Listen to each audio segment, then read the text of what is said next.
السلام علیکم دوستو، میرا نام محمد عامر غفور ہے اور میں نے حیات الصحابہ کے نام سے چینل شروع کیا ہے۔ اللہ تعالیٰ سے امید ہے کہ آپ سب خیر و عافیت سے ہیں۔ اللہ تعالیٰ آپ سب کو عافیت والی صحت اور عافیت والی زندگی دے اور آپ کے معاملات میں اللہ آسانی پیدا فرمائے۔ تو آج ہمارا جو موضوع ہے وہ ہے نبی اکرم صلی اللہ علیہ وسلم کی صفات کے بارے میں احادیث۔ تو ہم شروع کرتے ہیں۔ حضرت حسن بن علی رضی اللہ تعالیٰ عنہ فرماتے ہیں کہ میں نے اپنے ماموں ہند بن ابی حالہ سے حضور اکرم صلی اللہ علیہ وسلم کا حلیہ مبارک دریافت کیا۔ وہ حضور صلی اللہ علیہ وسلم کی حلیہ مبارک کو بہت ہی کثرت اور وضاحت سے بیان کیا کرتے تھے۔ میرا دل چاہتا تھا کہ وہ ان اوصاف جمیلہ میں سے کچھ میرے سامنے بھی ذکر کریں تاکہ میں ان اوصاف جمیلہ کو ذہن نشین کر کے اپنے اندر پیدا کرنے کی کوشش کروں۔ حضرت حسن رضی اللہ تعالیٰ عنہ کی عمر حضور صلی اللہ علیہ وسلم کی وصال کے وقت 7 سال کی تھی، اس لیے کم سنی کی وجہ سے آپ کے اوصاف جمیلہ کو غور سے دیکھنے اور محفوظ کرنے کا ان کو موقع نہیں ملا۔ ماموں جان نے حضور اکرم صلی اللہ علیہ وسلم کے حلیہ شریف کے متعلق فرمایا کہ آپ خود اپنی ذات و صفات کے اعتبار سے بھی شاندار تھے اور دوسروں کی نظروں میں بھی بڑے رتبے والے تھے۔ آپ کا چہرہ مبارک 14ویں رات کے چاند کی طرح چمکتا تھا۔ آپ کا قد مبارک بالکل درمیانے قد والے سے کسی قدر لمبا تھا لیکن زیادہ لمبے قد والے سے چھوٹا تھا۔ سر مبارک اعتدال کے ساتھ بڑا تھا۔ بال مبارک کسی قدر بل کھائے ہوئے تھے۔ اگر سر کے بالوں میں اتفاقاً خود مانگ نکل آتی تو مانگ نکال لیتے اور اگر کسی وجہ سے بسہولت نہ نکلتی اور کنگھی وغیرہ کی ضرورت ہوتی تو اس وقت نہ نکالتے، کسی دوسرے وقت جب کنگھی وغیرہ موجود ہوتی تو نکال لیتے۔ جس زمانہ میں آپ کے بال مبارک زیادہ ہوتے تھے تو کان کے لو سے بڑھ جاتے تھے۔ آپ کا رنگ نہایت چمکدار تھا اور پیشانی کشادہ۔ آپ کے ابرو خمد اور باریک اور گنجان تھے۔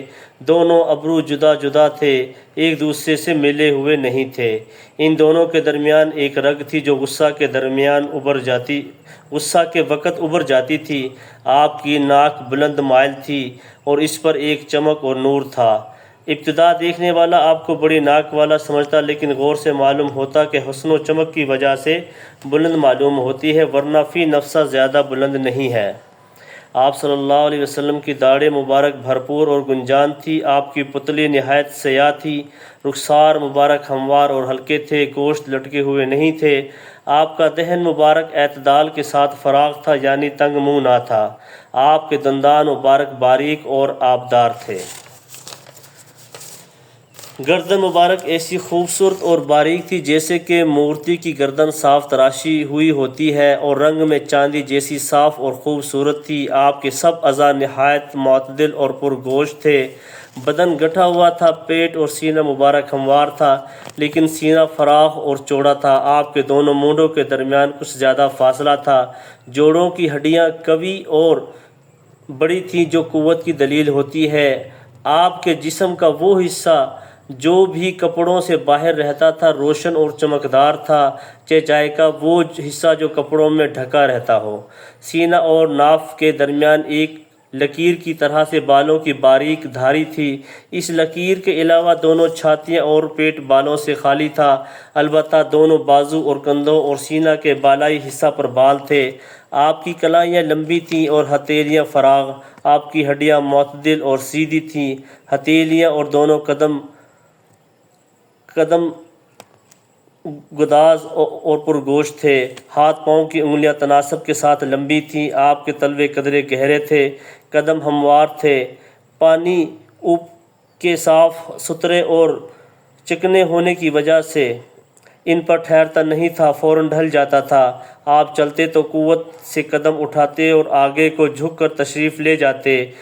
قدم زمین پر آہستہ پڑتا، زور سے نہیں پڑتا تھا۔ آپ صلی اللہ علیہ وسلم تیز رفتار تھے اور ذرا کشادہ قدم رکھتے، چھوٹے چھوٹے قدم نہیں رکھتے تھے۔ جب آپ چلتے تو معلوم ہوتا گویا نچان میں اتر رہے ہیں۔